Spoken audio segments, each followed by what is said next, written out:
大人。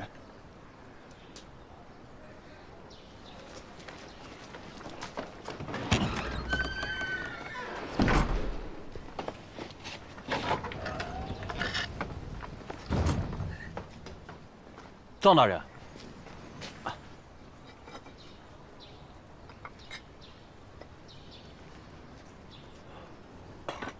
下官拜见赵大人。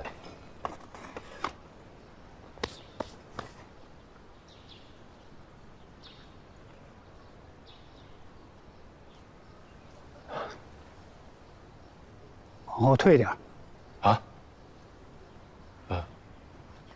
啊。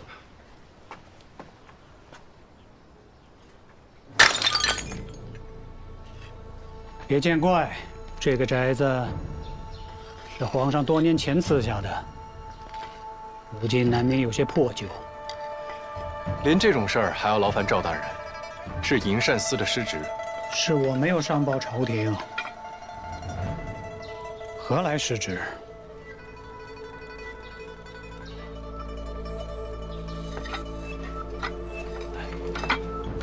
老爷慢点啊！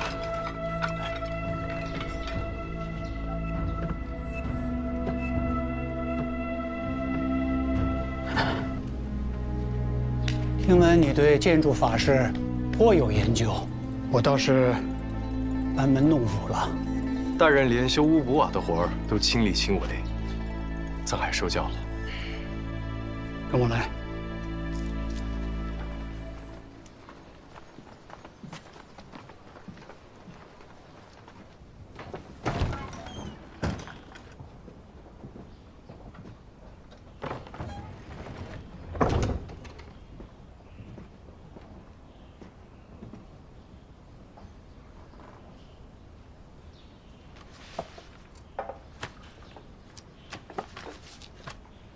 赵大人，这就不用看了，我知道里面的问题并不是你造成的。可惜楚怀明已经死了，这个账簿再怎么对，那些贪墨的银两也找不回来。大人明察秋毫，是要明察秋毫。做官只知道低头看地，不知道抬头看天，只怕是要撞墙了都不知道。 大人这句话的意思是，内阁这几天收到了不少参你的奏本，你知道无形当中得罪了多少人吗？有这么多人想要参我，但我却一点没受到影响。下官想，或许是这些奏本里写的都是无端的谩骂吧。不管那些人说的有没有道理，做官的天天被人参，等到奏本堆成了小山，你无罪都变成了有罪。大人提点的对，但下官斗胆一问，依大人之见，为官者对于那些显而易见的不平之事，难道就只能作弊上官吗？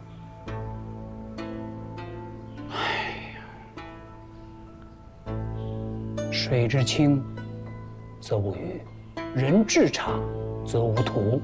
如果你只是逞一时之快，想在官场上立威，那算是个好手段。但如果你是打心眼里想革故鼎新，这样做就大错特错。下官不明白，还请大人赐教。你入官场是凭京侯举荐的，年纪轻轻就做上了五品监正，所以很多事情你都不懂。你想让青天剑变好，这想法没错，但你别忘了，青天剑过去的很多事情都是为了皇亲国戚而做。不管是什么样的人，是多大的官，只要他们的所作所为有违大庸律法，那下官都不怕得罪。下官会继续查，都担请大人相助，将他们一一惩处。内阁收了你的名单，你是风起云涌，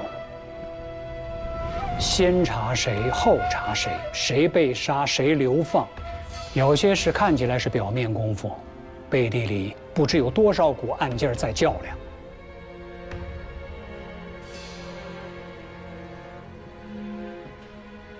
你贸然搅动这汪池水，就没想过会有多少浑水摸鱼的人吗？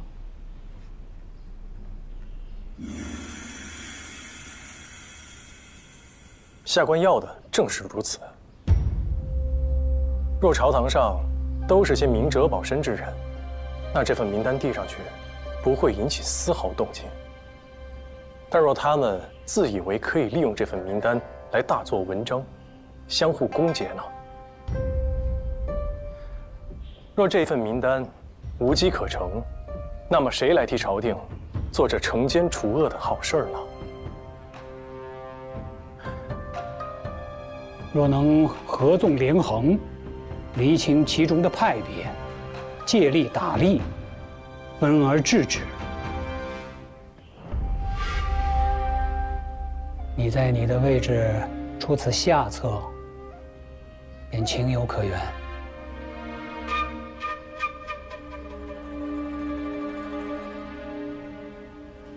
这恐怕不是平静侯的意思吧？否则楚怀明在的时候，早就这样做了。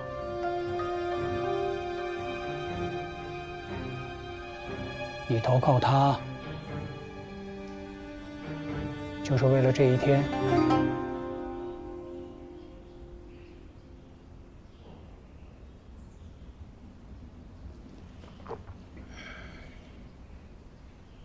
那我就多言一句。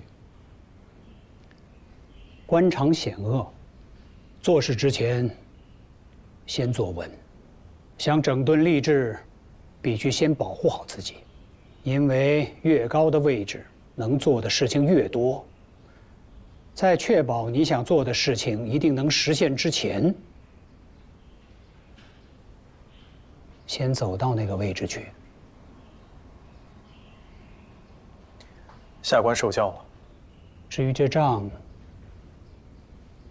就引以为戒吧。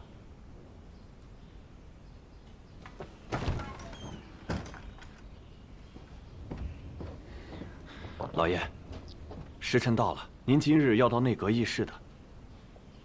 更衣。是。哦，藏海，这个宅子好些年了，住着习惯。既然你来了，外面的瓦片就帮我补一补，可好？大人尽管放心。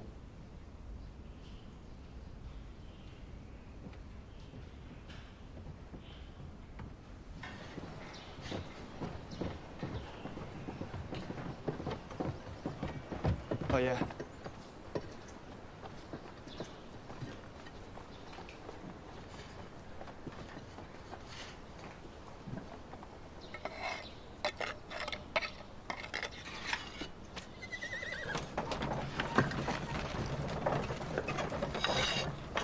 哎，这柄瓦刀有些钝了，劳烦你再拿一把新的来。啊，对了，顺道再拿一些新的瓦片和白灰。是。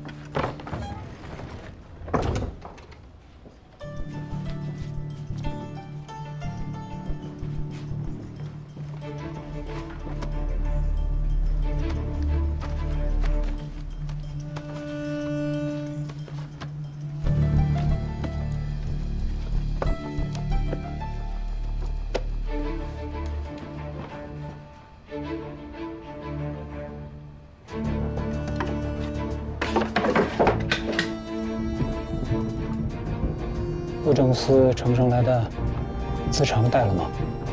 啊，您之前没吩咐，都在书房放着呢。魏府，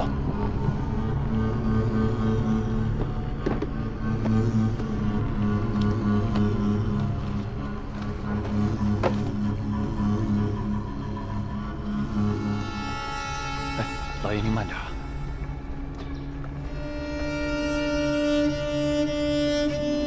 藏海呢？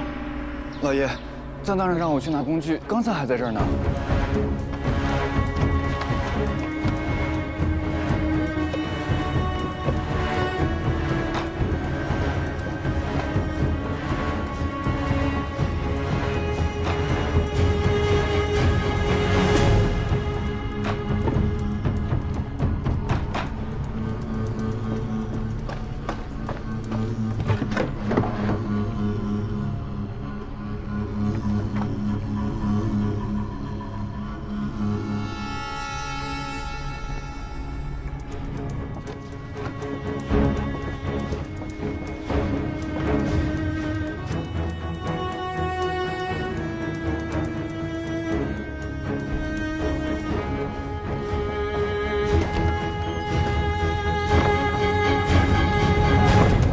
你在这儿做什么？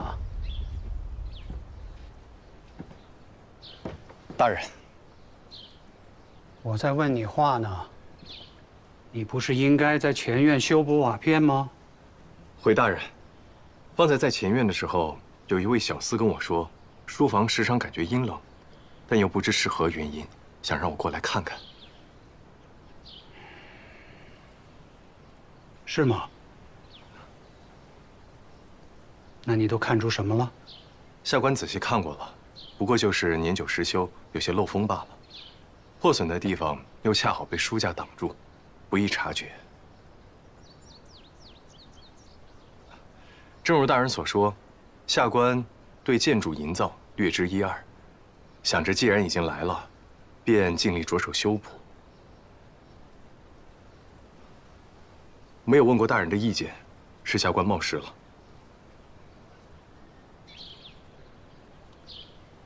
那让你费心了。不过，书房里都是国之机密，干系重大，你贸然进入，看到了什么，做了什么，此刻都很难说清楚。刚才你说，是有一个小厮领你进来的，那人呢？方才下官进去的时候，他人还在外面看着。小刚，在。把府里所有的小厮叫到这儿来，让大人一一辨认，看看到底是谁把他领来书房。一旦查出，严惩不贷。是。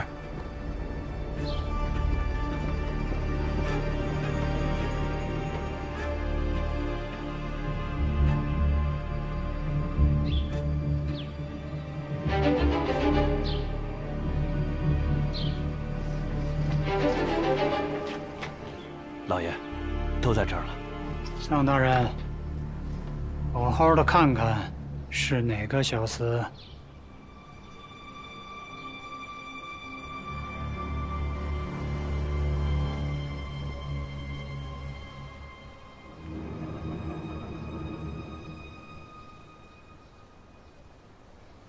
找到了吗？回大人，下官也是第一次见，实在是记不清了。无妨。你不记得他，他却一定记得你。你们今日有谁见过这位大人？又是谁说书房阴冷，请他来看的？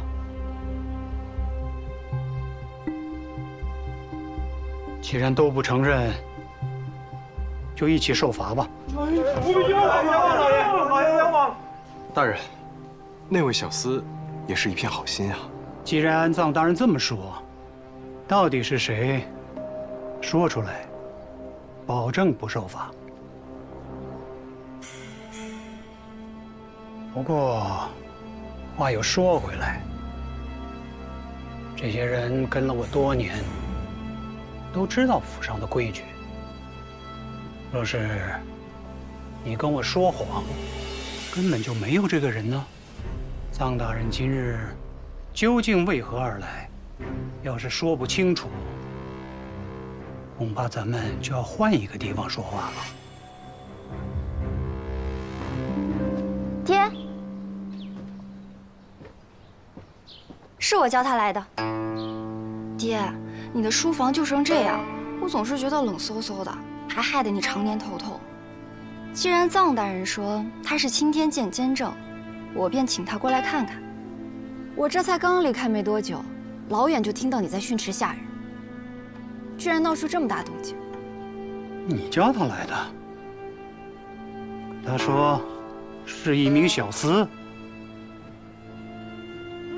爹，我当时刚从外面回来，还是男子装扮，倒是他，居然把我认成了一个小厮，当真是该罚。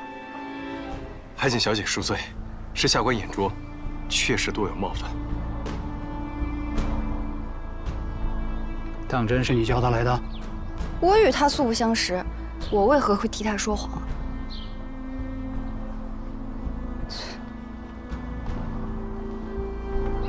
原来是一个误会。既然如此，你就踏踏实实的把书房修好。赵刚，老爷，陪好臧大人。是。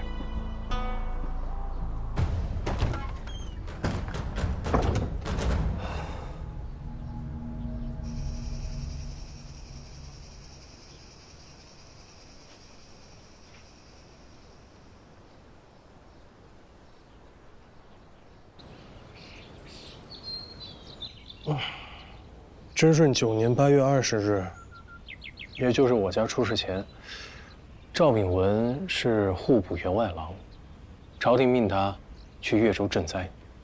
所以赵秉文在你家出事那一夜，根本就不在京城。没错。越州离京城路途遥远，一来一回，大概需要20日。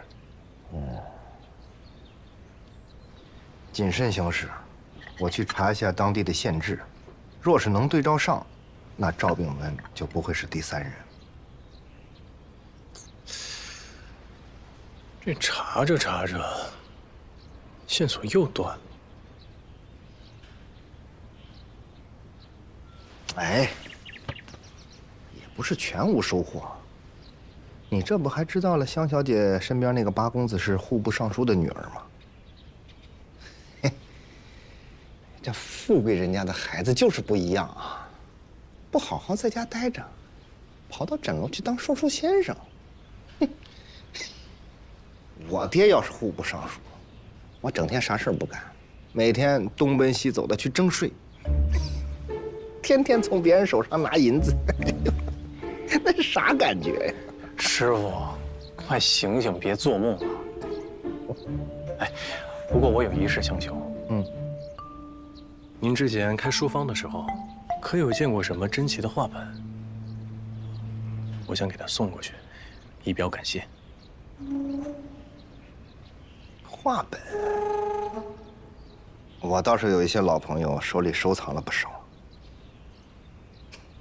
不过你不觉得你谢错人了吗？你和八公子没什么交情，人家凭什么帮你啊？你好好想想吧。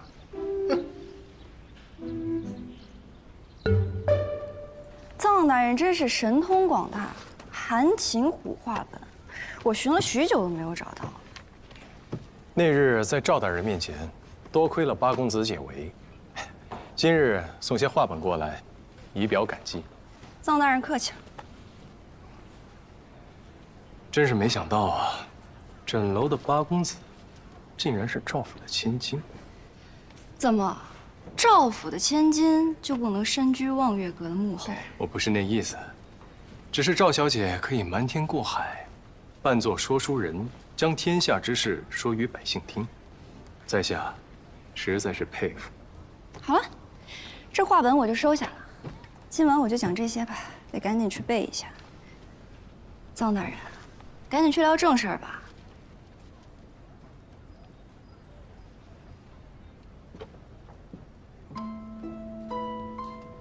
香老板，臧大人来了，那晚夜宴一别，还未来得及。你上来说话。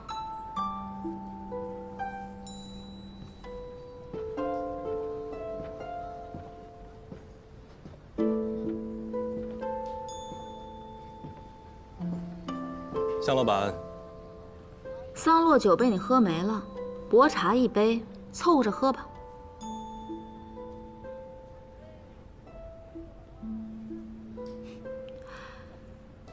咱们在这望月阁见过几次了？最开始你连茶钱都付不起，现在已经是永荣王爷的座上宾，想必要不了多久，这朱雀头你都能点灯了吧？在下还差得远呢。那也多谢你相助，这古币的人情，就算你还清了。不过在下一直很好奇，你那晚为何会去找喝醉酒的永荣王爷？我去拿回我自己的那枚古币，天经地义。若只是拿回古币，你又为何会问永荣王爷问题？永荣说什么了？他说有个女子向他问了话，但问了什么，他记不太清了。一个要找回自己东西的人，是不会跟王爷说话的。向老板，你一定有很多秘密吧？难道只有臧大人能有秘密，我就不能有秘密了？你想知道啊？拿你的来换。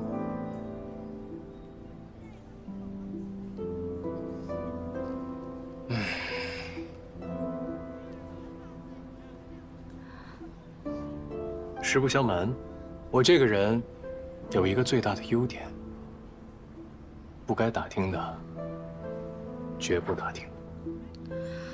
不说就不说。你方才给八公子什么东西了？你想知道？拿你的秘密来换？你就是些画本。我也没想到他竟然看上了，还说今晚就说这个。那还真是稀罕事儿，我倒要看看今晚这画本说的怎么样。要不要一起听听啊？我可能要忙上一段时间了，等我忙完了，再来崭楼叨扰。随你的便。臧大人，可别把自己累坏了。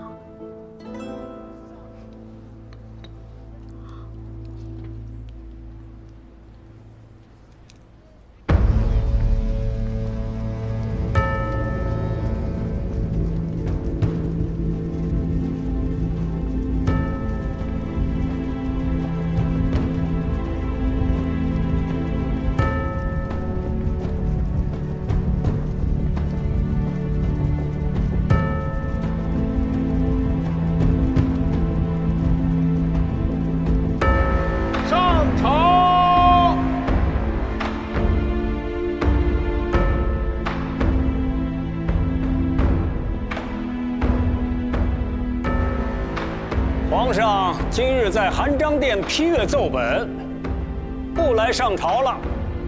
各位大人，今日可有事要奏？臣有事启奏。礼部有何事啊？距春闱已不足半年，礼部已算过，需朝廷拨款白银10万两。1月前，内阁已递上票拟，但迟迟未得批红。黄大人有所不知啊，这份票拟一直呈在含章殿的御案之上，倒不是有意压着，只是今年工部造桥修路，户部赈灾济民，眼下国库亏空，6部个个都在伸手要钱。若真得花费10万两，不如就改3年1试为5年1试，也可替朝廷分忧啊。科举延期2年，只恐怕会影响官吏全选。石大人多虑了，官吏的选用，吏部可以举荐嘛。就像近日刚刚上任的臧大人，不也是侯爷举荐而来的吗？多谢曹公公夸奖。这钦天监监正必须是堪舆大才，非科举可选。千里马常有伯乐难寻，这6部官吏的任用，石大人才是伯乐。既然侯爷这么说了，那石大人，你觉得呢？科举由礼部负责，吏部就不多言了。此事容内阁再做商议。黄大人，不妨拟一个新的奏本，看看这开支能不能少点。各位大人，还有事要奏吗？既无事启奏，大家要替皇上传一道旨意：傅知松将军守土护民，皇上念其有功，特赐傅将军在先帝陵畔陪葬，以示皇恩。藏海此前修缮皇陵，陛下甚为满意。依我看，傅大将军的葬仪就交给钦天监负责吧。2个月时间，应该是绰绰有余了吧？下官领旨。陛下旨意，着户部拨银3万两，以资修建。户部领旨。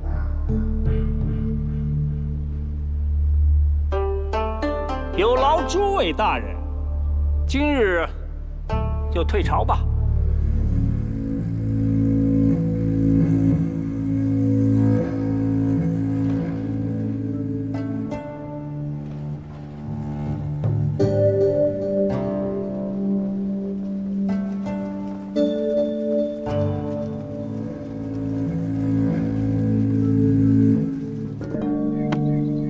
寻常公爵下葬，只用游山做棺，土山做椁。但傅大将军劳苦功高，皇上恩许他的棺椁用金丝楠木。是大人，我清楚了。世学，钦天监其他司近日都公务繁多，只有你能腾出手来帮我。监工仪式交给你来做，务必要仔细谨慎些。大人放心吧。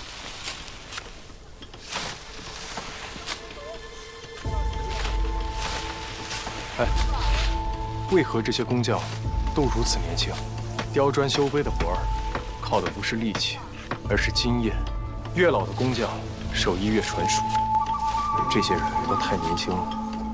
如果是这样的话，只怕工期要延后。大人说的没错。过去钦天监，凡是领了朝廷的丧葬之事，工匠都是从工部付银差事，每次来的都是最手熟好用的。只是这次不知为何，派来的都是些手生的年轻人。怎么回事？大人，你们怎么做事的？这可是工部仅剩的一批雕花砖了。大人恕罪，小人们不是故意的，请大人饶命吧。碎成这样，用不了了。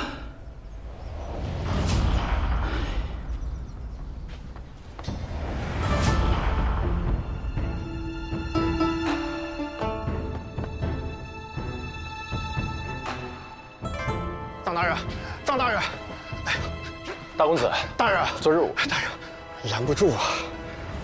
是。大公子，昨日我递的帖子，您哎，在这儿你得叫我大人。是。庄大人，下官前来是为了增加修造坟冢工匠仪式。我在工部也批过不少营修的事项，从未有人对工匠的指派提出过异议。怎么就你有问题？回大人，这一次的工期实在太短，雕修将军的坟冢又需要大量的营造经验，没有熟手，这次恐怕难以如期交付啊。还好工部有您在，下官这才过来讨个自家的人情，求您帮忙啊。自家的人情？这自家的人情恐怕也分人吧。你这有事来找我商量，帖子却比人先到，看来你也没把我放在眼里。你这是把我当成自家人吗？既然如此，那我也就公事公办了。你想要人是吧？不巧，天凉了，这工人都被派去修葺皇宫各殿了。你说我这既没钱又没人的，怎么帮你啊？大人，您有所不知，傅大将军下葬一事，关系到侯爷交予我的一项重任。若是办不好，下官担心会误了侯爷的大计呀。我爹，这事儿跟我爹有什么关系啊？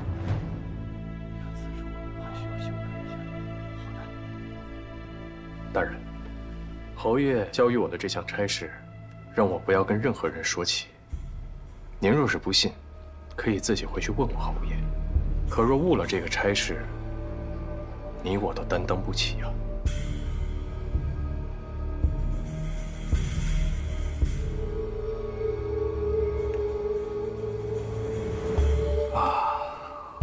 那既然是侯府的家事，那我就帮你想想办法啊。哎，你们几个出去。是。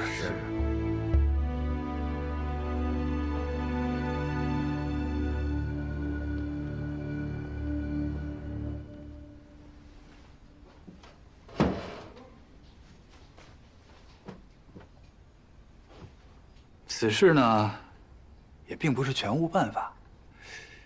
你说说，你需要多少个人？40人。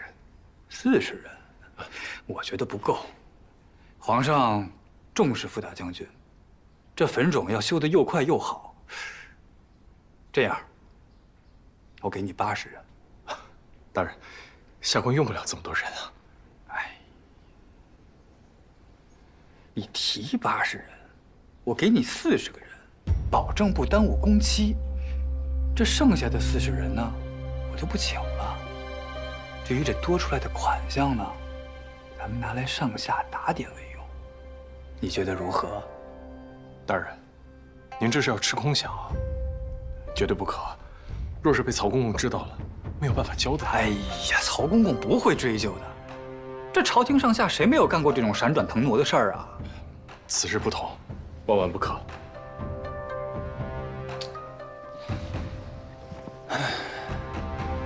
就我不帮你，你搬出我爹来压我来，我这办法帮你想好了，你又为难上了。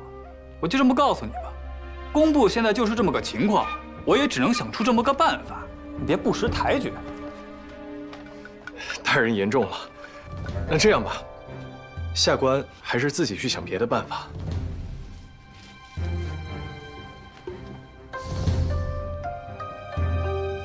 不知好歹的东西！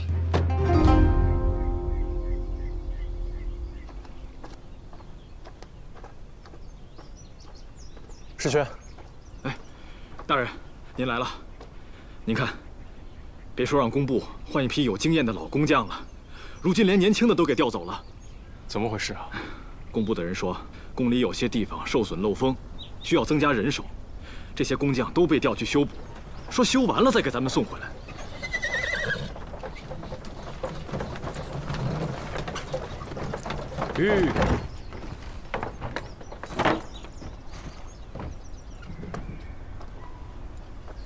在下陆然，是都尉司的一个小官。青天剑不辞劳苦督办傅之松将军的葬仪，曹公公特遣本官来慰问大人。这盒子里是些点心，大人将就着吃。多谢陆大人。大人若是方便的话，不妨带我进去转转。请。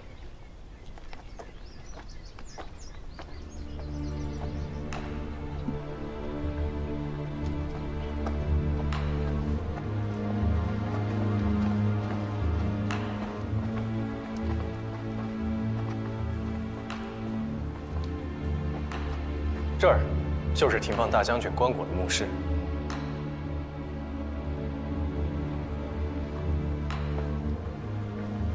人死了之后，就葬在这么一小片地方，不算小了，许多人只埋的一张草席这么大。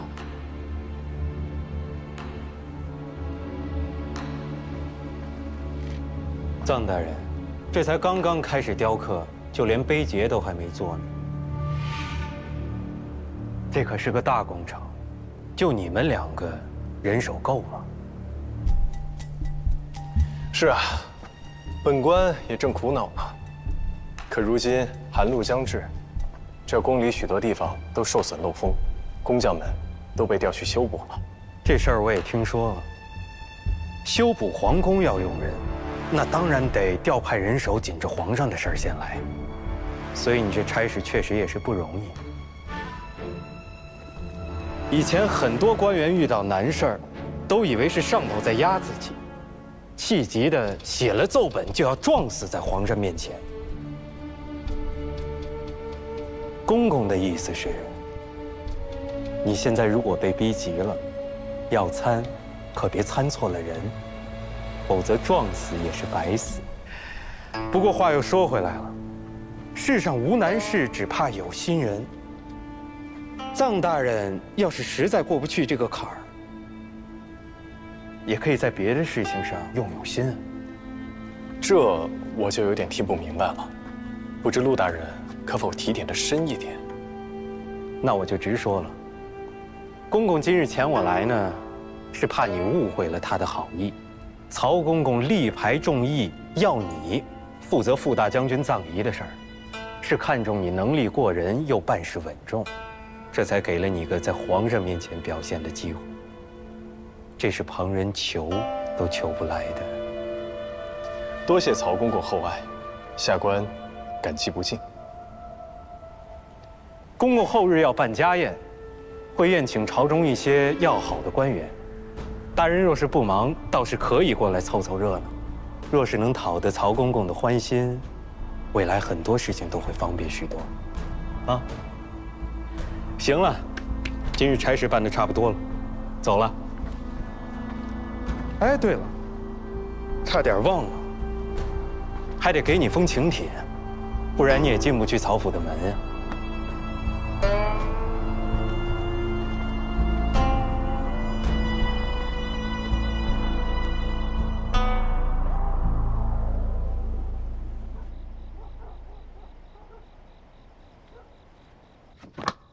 曹敬贤个太监，他办哪门子家宴嘛？他上无老，下，他更不能有小了。请你过去陪他那些孝子贤孙一起演戏吗？他先是刁难我，然后又派人过来提点我，这是想让我投靠他，背叛平津侯啊。最终目的，自然是归西。哎，陆然此人如何？此人应该也是曹敬贤的义子，说话滴水不漏，也不是个好对付的。阎王一躲，小鬼难缠啊！坟冢若是不能如期交付，那曹敬贤一定会治我个欺君之罪。恐怕到时候真的得去见阎王了。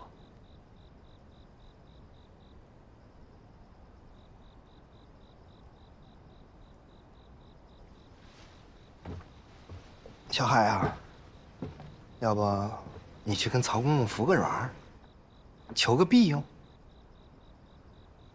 师傅，您是想让我跟都尉司那些人同流合污啊？平津侯尚且不干涉我如何当青天剑监正，若是我投靠了曹敬贤，他可容不得手下有什么清流啊。为师跟你讲过，朝堂有朝堂的险恶。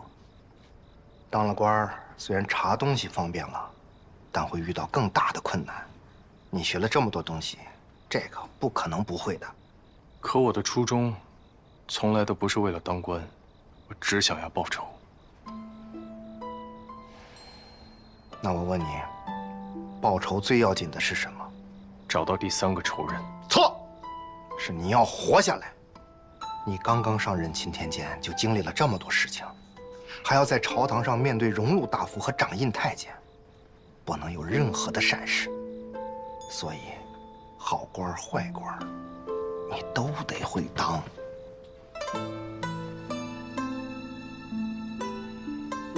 师傅，我的仇人就是这些大官儿，第三人想必也是。仇，我是一定要报的，但是无论如何，我都不能变成他们那样的人。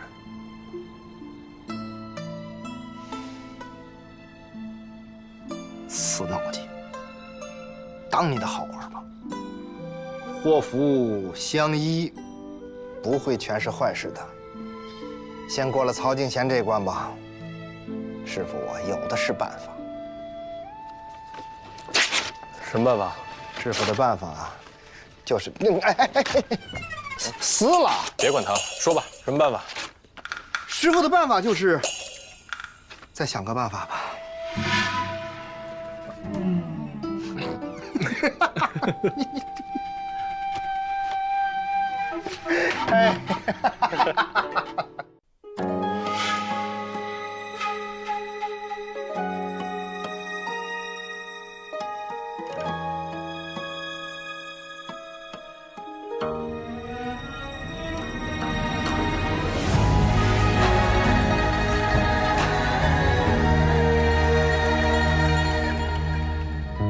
收敛眼泪的锋芒，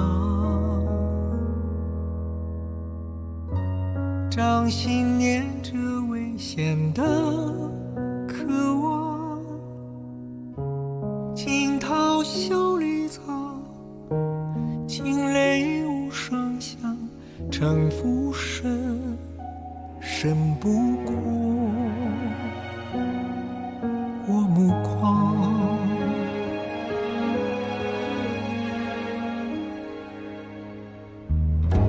阴谋是我护身的衣裳，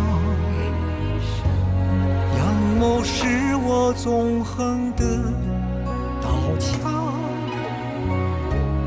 用隐忍的狂，稀释道德藏，也不黑，只因为我心滚烫。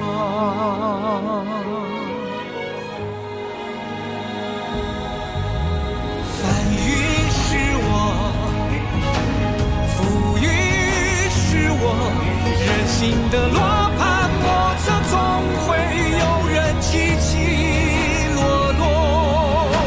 盛夏是我，